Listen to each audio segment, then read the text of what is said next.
Hello दोस्तों, एक बार फिर से स्वागत है आपका हमारे चैनल रहस्यमय रविंदर में, जहां पर हम बात करते हैं घोस्ट की, हॉरर की और पैरानॉर्मल एक्टिविटीज़ की। तो वीडियो को शुरू से लेके एंड तक ज़रूर देखें और अगर हमारे चैनल पर नए हैं तो चैनल को सब्सक्राइब ज़रूर करें।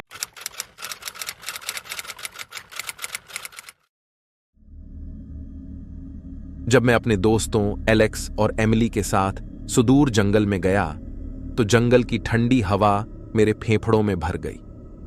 हम एक कैंपिंग ट्रिप पर थे, शहर के जीवन की हलचल से बचने और प्रकृति में डूबने की कोशिश कर रहे थे। पहले कुछ दिन सुखद थे।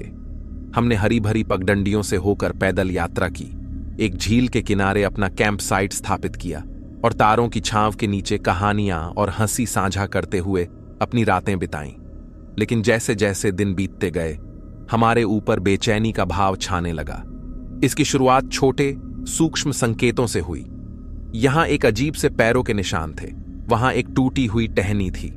हमने इसे अपना वहम समझकर नजरअंदाज कर दिया। एक शाम जब सूरज क्षितिज से नीचे डूब गया और जंगल अंधेरे में डूब गया, हमने कुछ ऐसा सुना जिससे हमारी रीढ़ में सिहरन दौड़ गई। दूर तक सुनाई देने वाली एक हंसी, एक धीमी खतरनाक हंसी जो पेड़ों के बीच से गूंजती हुई प्रतीत होती थी। हमने एक दूसरे को घबराई हुई नजरों से देखा। हमारी बातचीत शांत हो गई। एमिली की आवाज कांप गई जब उसने पूछा कि क्या किसी ने उस हंसी को सुना है। हम सबने सुनी थी। हमने निर्णय लिया कि सतर्क रहना सबसे अच्छा है, यह तर्क देते हुए कि यह पास में कैंपर्स का एक और समूह हो सकता है। लेकिन हंसी जारी रही। हर गुजरते घंटे के साथ नजदीकियां बढ़ती गईं और जल्द ही यह स्पष्ट हो गया कि हम जंगल में अकेले नहीं थे।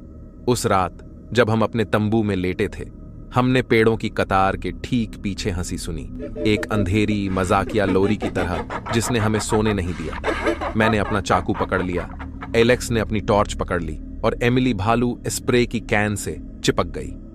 जैसे ही भोर हुई, हम थके हुए और धुंधली आंखों के साथ अपने तंबू से बाहर निकले और पाया कि हमारे कैंपसाइट के आसपास के पेड़ों पर कुछ संदेश लिखे थे।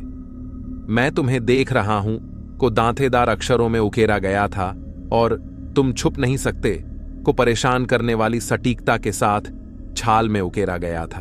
हमारी रगों में दहशत फैल गई और हमने फैसला किया कि अब वहां से निकलने का समय आ गया है।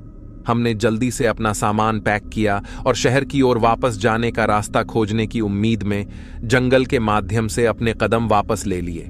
लेकिन ऐसा लग रहा था कि जंगल हमारे खिलाफ साजिश रच रहा है। परिचित रास्ते एक भूल भुलैया की तरह घूम रहे थे। ऐसा लग रहा था मानो सारे रास्ते ही बदल गए हों ताकि हम उसके चंगुल में फंस सकें। हम आगे बढ़ते गए, हर कदम पर डर और गहरा हो रहा था। तभी अचानक हमें एक भयानक खोज मिली, एक अस्थायी कैंप साइट जो फेंके हुए सामान, फटे कपड़ों से अटी पड़ी थी और इधर उधर की बातों से भरी एक पत्रिका थी। यह स्पष्ट हो गया कि हम किसी हानिरहित मस्खरे से नहीं बल्कि एक विक्षिप्त पीछा करने वाले से निपट रहे थे जो हमारी हर हरकत पर नजर रख रहा था। डर घने कोहरे की तरह छा गया और हम जानते थे कि हमें जंगल से बाहर निकलने और इस साइको से दूर रहने का रास्ता खोजना होगा। जैसे जैसे हम भूल भुलैया वाले जंगल में आगे बढ़ते रहे, घंटे दिन में बदल गए। हंसी और परेशान करने वाले संदेश हमारे हर कदम पर सताते रहे। हमारी खाने पीने का सामान कम हो गया और थकावट हम पर हावी हो गई। अंत में हम एक रेंजर स्टेशन पर पहुंचे। रेंजरों ने हमें आश्वासन दिया कि हम अब सुरक्षित हैं। वे पीछा करने वाले की तलाश करेंगे और उन्हें न्याय के कटघरे में लाएंगे।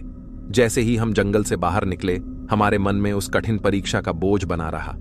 हम बच गए थे, लेकिन डरावनी हंसी और भयावह संदेश हमेशा के लिए हमारी यादों में अंकित हो जाएंगे।